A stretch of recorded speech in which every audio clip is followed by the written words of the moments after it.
Olá pessoal, tudo bem? Sejam bem-vindos a mais um módulo do nosso treinamento. E hoje é um tema também muito interessante, todos os temas são interessantes, né?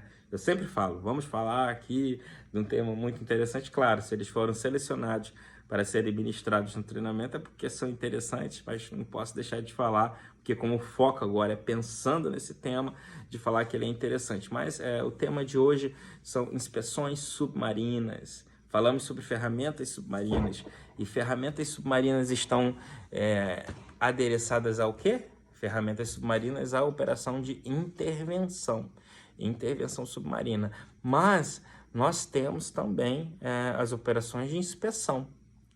Tem diferença, não tem? Inspeção submarina, eu estou inspecionando o ambiente, fazendo um survey, fazendo uma pesquisa, conferindo algo. Posso utilizar sensores. Agora, a intervenção está intervindo com o meio na construção, no descomissionamento, alterar o ambiente. Então, intervenção e inspeção tem diferença. Quando eu falo de intervenção, estou falando muito mais de ferramentas submarinas, como eu falei no módulo anterior. Quando eu começo a falar, então, agora de inspeção submarina, eu já começo a falar muito da utilização de sensores, de mapeamento, de tudo isso. Inspeção submarina é muito interessante, porque engloba também muitos ROVs de observação. O problema dos treinamentos na área de ROV, que eu sempre vi, eu já observo isso desde 2010, é que se fala muito sobre ROVs World Class apenas. É muito importante a ROV World Class, ainda é a maior demanda, mas a demanda com os ROVs de observação tem crescido exponencialmente. ROVs de classe 1 e classe 2, a utilização exponencial. Cada vez mais tem sido comum a entrada de novos players, de novas empresas, atuando com ROVs de observação, inspeção. Agora mesmo, antes de gravar esse vídeo, neste momento, eu estava em uma reunião para realizar uma inspeção de cais em Salvador, aqui no Brasil, né, em Salvador. Então, assim, com ROV classe 1, só que aí eu já coloquei ali, ó, eu posso colocar um laser, posso colocar um manipulador para ajudar. Acabou de acontecer essa reunião um pouco antes de eu gravar essa aula aqui para vocês, junto com o cliente. E aí, o que vai ser utilizado? ROV classe 1, classe 2. A operação demanda uma inspeção visual, mas também eu coloquei a possibilidade ali, ó, a gente consegue ter uma noção de escala do evento com o laser.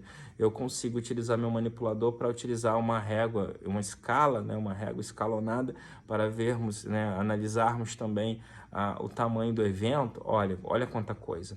Posso utilizar o meu ROV para ver o pitch, né, o pitch do ROV e o roll, os sensores para ver a inclinação do cais.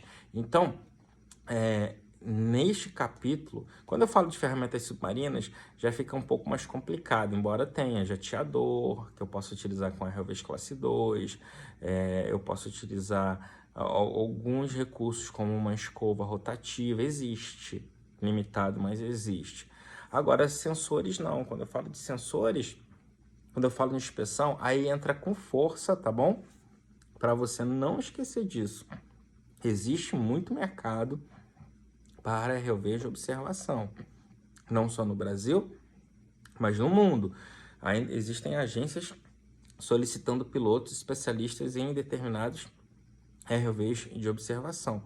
E no Brasil tem uma quantidade maior de empresas. Então, se você não tiver com esse fissurado apenas no World Class, você consegue, né, ter um leque maior de atuação pensando nos ROVs de observação. Estou contando isso para vocês porque até 2016 eu trabalho com a ROV desde janeiro de 2006. Né? Eu entrei para a Marinha em 2002 e a partir fiquei de 2002 até 2004 na escola, de 2004 até 2006 trabalhando na Marinha além do período de escola, e desde 2006 até 2010, quando eu me tornei instrutor de ROV, depois eu voltei a gerenciar contratos World Class e até 2013,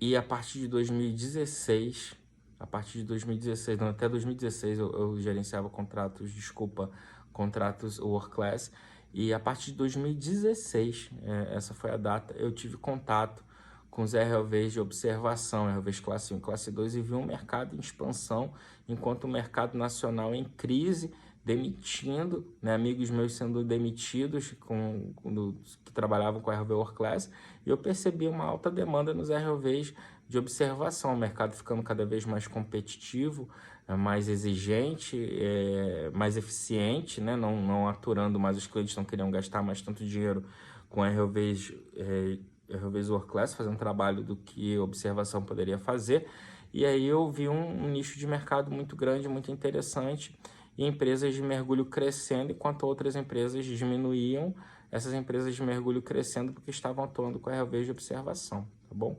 E a ROV de observação, claro, não para intervenção, e sim para inspeção. Falar sobre inspeção submarina é bem interessante pelo seguinte: você pode realizar inspeção em água rasa, pode também realizar inspeção submarina em água profunda. É muito interessante você saber que quando é água profunda, já comentei sobre isso, não muda muita coisa se é de dia ou de noite, porque a penetração dos raios solares, né, da iluminação solar, o dia não vai fazer diferença, porque você está atuando em águas profundas. Em águas rasas, você pode fazer, por exemplo, inspeções em jaquetas de produção. Por que jaquetas de produção? Jaquetas de produção são aquelas plataformas, né, de produção ou, né, embarcações em geral, que elas têm ali a estrutura metálica que são fixadas no leito marinho. Essas jaquetas de produção, por ser uma estrutura metálica que é fixada no leito marinho, não é em águas profundas, muito menos em ultra profundas. Tem que ser águas rasas, aí 100 metros até 150 metros. Então essa estrutura ela tem ali uma conexão, ela é conectada ao leito marinho, ali, cimentada, né? Ela tem uma estrutura. Então ali é uma estrutura metálica, né, gigantesca, onde precisa ser inspecionada regularmente, periodicamente. Quem faz isso? Mergulhadores e também o ROV. Tem os anudos de sacrifício, tem ali as treliças, né? Tem toda a estrutura metálica a ser inspecionada. Então a inspeção de jaqueta é uma realidade na inspeção, só que é uma massa metálica muito, muito grande, concorda? Então, essa massa metálica pode ter influência sobre uma bússola magnética, então o ideal é você ter uma bússola eletrônica ou uma FOG, que nós chamamos de Fiber Optic Gyro, que é uma gyro, né, uma bússola com atuação óptica. Por quê? De novo, por causa da interferência, né? Se o princípio é óptico, vai ser menos suscetível, menos, né, perturbado pela questão do magnetismo. Aí entra o nosso estudo aí do ensino médio, né?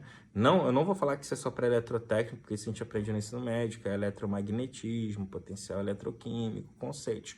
Assim como também, quando eu falo sobre pressão, quando eu falei lá no módulo anterior, 3.000 PSI, será que você consegue transformar isso em bar? Não é só para quem é mecânico, que estudou hidráulica, porque isso a gente aprende também no ensino médio. Então você sabe quantos PSI tem um bar? Será que você tem noção? Será que você sabe converter aí polegadas em milímetros? Então isso é interessante, né? Em torno de 14,5, né? Isso, PSI 1 bar. Então tenta relembrar isso. Isso cai em processo seletivo para trainee de ROV, para você que tem interesse em ser piloto de ROV e ingressar aí como trainee. Não tem outra maneira, né? Você tem que ingressar como trainee para ser um piloto de ROV. Então, não deixem de estudar esses conceitos, tá? Porque quando começa a falar aqui numa parte técnica, é interessante que você possa compreender e alcançar, né, o assunto que está sendo desenvolvido, tá bom? Aí voltando aqui sobre a questão das inspeções, a jaqueta, né, tem a massa metálica, então a gente tem que tomar cuidado com essa questão do eletromagnetismo, né, mas geralmente os ROVs modernos não utilizam mais bússolas magnéticas. Em alguns casos nós temos apenas como backup uma bússola magnética simples, mas como backup, apenas como backup. Ferramentas submarinas, né, eu falei bastante, agora vou falar um pouco de sensores. Nós temos para inspeção submarina, inspeção de dutos também. Inspeção de dutos, você tem que inspecionar o duto durante o trecho para ver se não tem rasgos, não tem eventos, não tem vazamento. Como é que estão os anodos, como é que estão as juntas metálicas. Então, o ROV faz essa inspeção. Essa inspeção pode ter a necessidade de sensores, e tem. Por exemplo, às vezes, na maioria das vezes, eu vou usar muito meu altímetro. Não é um sensor do ROV, o altímetro, que tem a altitude do ROV, a distância do leito até o sensor. Tem o profundímetro também, né, que é a distância do ROV, né, do sensor até a lâmina d'água. Então é diferente. Se eu somar os dois, eu tenho a profundidade total do ambiente, não é isso? Sonar é muito utilizado nas inspeções. Eu posso utilizar um sonar, né, de varredura lateral, que nós chamamos de side scan, né, que se eu for traduzir é um sonar de varredura lateral. Eu posso utilizar um contador como odômetro para medir a distância. Outra coisa que nós utilizamos muito é a CP-Probe, né, para medir a corrosão no ponto específico para conferir se o anodo está protegendo ou não. Olha quanta coisa, medidor de gradiente, o T-Probe também pode ser utilizado, Pipe Tracker. O que é o Pipe Tracker? O Pipe Tracker ele é como se fosse um detector de metais, porque o trecho do duto pode estar assoreado, pode estar ali abaixo do leito, então você tem que mapear como um detector de metais mesmo. Então, Pipe Tracker também é muito utilizado. As câmeras são de grande valia, óbvio, né? Câmeras com imagens em alta definição, as luminárias também. Eu posso utilizar, e é muito comum também em inspeções de duto, as boom cameras, que são como braços. Parece muito com o manipulador do ROV, mas ficam nas laterais ali, né, na parte lateral frontal do ROV, dois braços, que funcionam, na verdade, mais parecido como um pau de selfie, sabe? O pau de selfie que a gente utiliza para ter ângulo, com a câmera na ponta. A finalidade desses braços não é içar carga, não é para fazer intervenção, é para poder ter ângulo ali, para fazer a filmagem, gerar a imagem, as imagens laterais do duto, sabia disso? Ou de qualquer outro objeto a inspecionar. O duto tem a geratriz inferior, geratriz superior, então você consegue com a câmera, né, que está em cima do ROV ver a geratriz, né, a geratriz superior dele ali, e as laterais também você consegue visualizar através das boom cameras, que são câmeras na ponta, inclusive com o sistema pan tilt, sabia? Pan tilt ali na ponta, onde você consegue fazer a filmagem, e aí você percorre o duto gerando imagem de cima e nas laterais. Não tem como filmar embaixo porque o duto na maioria das vezes está acomodado no leito, né?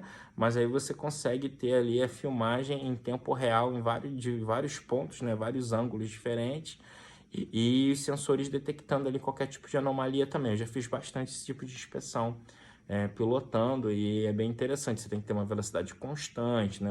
Manter uma distância singela do duto, e aí segue a inspeção durante quilômetros e quilômetros.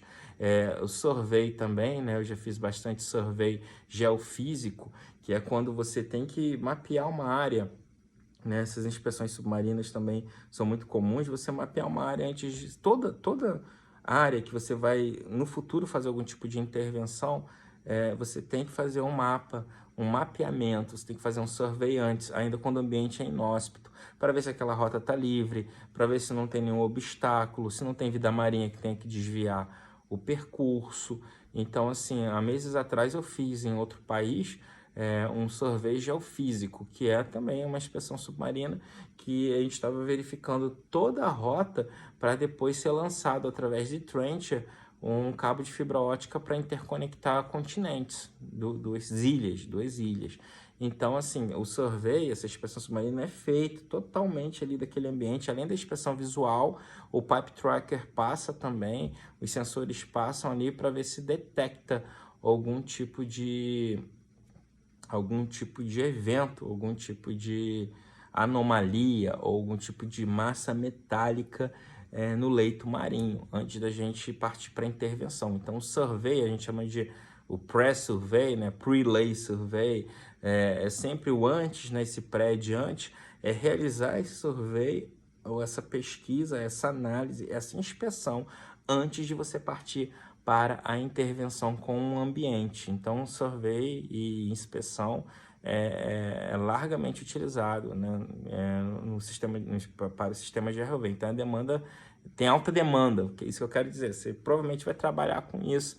Trabalhando com ROV, você vai trabalhar também com inspeções submarinas. Tem as inspeções também, né, as preventivas que são feitas, né, as inspeções periódicas nas plataformas, nas embarcações e nos campos, que são essas medições de potencial eletroquímico, medição de espessura, inspeção visual geral, né, que nós chamamos de GVI, General Visual Inspection, que é uma inspeção geral. Isso é muito feito também, nós realizamos isso bastante, tá bom? Faz parte do processo, faz parte do que a gente chama do life of field, né, que é a vida do campo que eu digo campo de petróleo ali mesmo. Então, assim, é esse acompanhamento da vida do campo. O ROV tem uma relação direta com esse acompanhamento da vida do campo.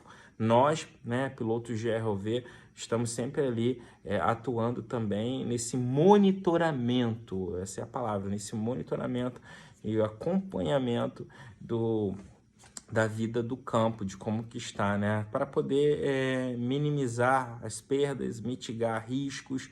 Então, o ROV tem uma larga escala de atuação nas inspeções submarinas. Então, as inspeções submarinas, elas utilizam esses sensores, tá bom? Lembrando que podem ser realizadas em águas rasas, em águas profundas. Já essas inspeções, elas podem ser realizadas por ROVs classe 1, ROVs classe 2 e ROVs classe 3. Essas inspeções, elas são muito necessárias para o andamento das operações. Antes, geralmente survey, quando eu falo survey, vocês já começam a entender, né? Que eu estou falando de pesquisa, de inspeção, é algo inicial. Eu não saio operando, eu não saio intervindo sem antes ter feito um survey. Quando aquele ambiente é inóspito, você vai ter que visitar ele, verificar, depois você vai coletar amostras, tudo isso faz parte do survey, das inspeções submarinas, antes de sair para intervenção, tá bom? Então, o que podemos falar sobre sensores? Os sensores, então, eles não vão ter uma função de trabalho pesado, não é isso? Eu vou utilizar ali mais recursos de detecção, né? E muito conceito técnico. Outra coisa que é muito utilizado, que eu esqueci de falar aqui, mas lembrei agora, são os beacons. Os transponders, né, são elementos muito necessários, que utilizam a hidroacústica. O sonar utiliza também a hidroacústica, não é isso? Eu utilizo a propagação do som na água como meio de comunicação. Então, o sonar ele utiliza essa propagação, que nós chamamos de hidroacústica, assim como também os transponders, né? O beacon, né? Eu posso chamar de beacon transponder, tá bom? Esses elementos, esses sensores também utilizam quem? A hidroacústica. A hidroacústica é uma realidade para inspeção, é uma realidade no dia a dia do ROV, tá bom? Quem conhece aí Surveyor, né? Vocês sabiam que existe uma função chamada Surveyor, que são os profissionais que trabalham diretamente com essa parte da inspeção, com a parte do posicionamento e trabalham junto com a gente do ROV. Eles trabalham coordenando a operação junto com a gente do ROV ali, eles trabalham no planejamento das operações. Então, o Surveyor é um profissional muito importante para nós do ROV. Nós dependemos muito do trabalho de Surveyor e vice-versa. Então, é muito importante. O Surveyor trabalha muito e entende bastante sobre hidroacústica, porque a maioria dos equipamentos que eles utilizam a água como meio de propagação, né? Dos sensores. Então, assim, outra coisa, correntômetro, é bom falar sobre isso. Tem métodos para a gente poder mensurar sem ser no ROV. Eu posso ter correntômetros instalados no ROV, que vai medir a correnteza, mas imagina, se eu não posso colocar o ROV na água, se eu coloco o correntômetro no ROV, aí eu limito, né? Eu teria que expor o ROV ao risco. Então, existem correntômetros, guinchos na embarcação, equipados com correntômetro, que eu posso lançar o correntômetro para verificar a correnteza antes do ROV mergulhar, ou simplesmente para operações de survey, para fazer coleta de dados, né, que somos, além dos correntômetros, os CTDs, né, os SVPs também, que são sensores que eu consigo verificar salinidade, temperatura, correnteza, bastante coisa, eu consigo mapear muita informação. Tem navios de pesquisa que descem, por exemplo, um equipamento chamado Rosette, que tem ali, além desses sensores que eu falei para vocês, que eu consigo medir aí com correnteza, salinidade, turbidez da água, eu também consigo coletar amostras de água e fazer na perfilagem, ou seja, eu consigo coletar, se for o âmbito de pesquisa, né, a água em cada coluna, né? Vamos dizer assim, 100 metros, 200, 300, assim, na coluna ali, né? No perfil. E aí é possível também. Então, olha quanta coisa pode ser feito, né? O ROV pode fazer perfilagem também, descer, né? Fazendo a mensuração e calibrando, né? Às vezes eu já fiz muitas operações, pessoal, a gente vai descer fazendo perfilagem, vai até o ponto mais baixo possível, por favor, e o ROV vai o mais próximo possível do leito, fazendo essa perfilagem, que é, né, como se fosse uma aferição dos sensores ali, calibrando de acordo com o ambiente, de acordo com as condições da água. Por que essa importância toda? Porque a água é um meio de propagação, então quanto mais eu tiver alinhado, calibrado, né, mais acurácia eu vou ter nessa, olha que interessante, nesse tráfego de informações que utilizam a água como meio de propagação. Então, hidroacústica faz parte do dia a dia da inspeção submarina, tá bom? Transponder, sonar, câmeras, não é isso? Os sensores, não é? Outra coisa, eu utilizo muito fortemente também nos ROVs, em especial nos World-Class, o sensor DVL, que é o Doppler Velocity Log, que é o sensor que eu tenho embaixo do ROV, que, né, eu tenho ali, que ele mede ali, vamos dizer assim, a posição geoestacionária do ROV, que é um Doppler mesmo, ele fica emitindo o sinal, pegando a referência do fundo, e com isso eu consigo utilizar recursos, por exemplo, de Station Keeping, que é manter o ROV paradinho, né, eu apertar o botão e ele fica paradinho. Eu consigo fazer uma pilotagem digital, por exemplo, vai 1 metro para frente, 2 metros para trás, para o lado, gira. Consigo digitar e dar comando.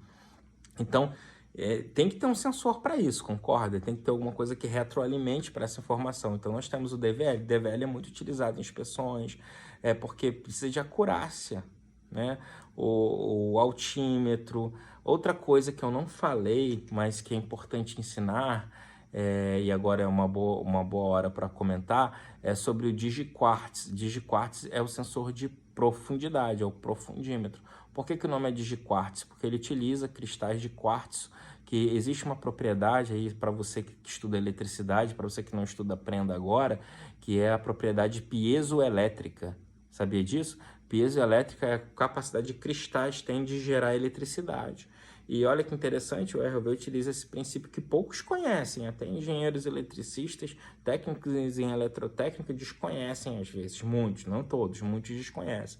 A propriedade piezoelétrica é essa, é a propriedade em que você tem cristais que eles possam, né, uma vez friccionados ou submetidos à pressão, gerar eletricidade, ou por atrito ou por pressão.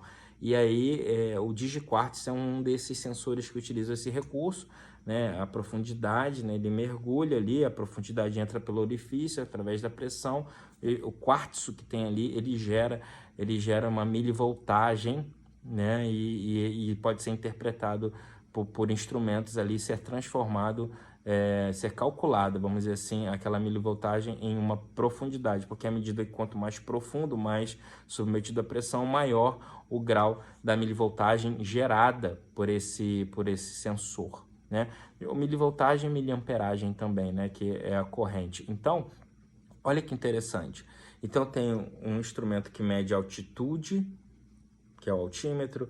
Eu tenho que mede a profundidade, que é o profundímetro. Tenho o DVL. Olha quantos sensores. A gyro é importantíssima. A bússola eletrônica do ROV é importantíssimo para localização. O sonar é importantíssimo. O side scan é importantíssimo. As boom cameras vão ser importantíssimas também. Então, inspeção de duto faz parte do dia a dia, tá bom? Inspeção de leito também faz parte do dia a dia. Inspeção geral de equipamentos, as DVIs também fazem parte do dia a dia. Inspeção de jaqueta em águas rasas também é um exemplo. Inspeções ambientais, sabe outro tipo de inspeção também que eu já fiz muito, que tem muita demanda para ROVs classe 1 e classe 2? Inspeção de coral-sol, né, de espécies invasoras, né, para ser mais abrangente. espécies invasoras, porque essas espécies vêm, né, se alastram e vão no casco e vêm embarcações através dos tanques de lastro, e tem uma questão ambiental forte envolvida. Então aqui no Brasil, por exemplo, tem a exigência do IBAMA, que nós temos que inspecionar as embarcações que entram em águas brasileiras, e inspecionar quando elas saem também de águas brasileiras, para ver se não está entrando coral-sol e se não está saindo com coral-sol. Essa inspeção de casca é feita com ROVs, olha que interessante. Eu fiz muito isso com ROVs classe 1, classe 2.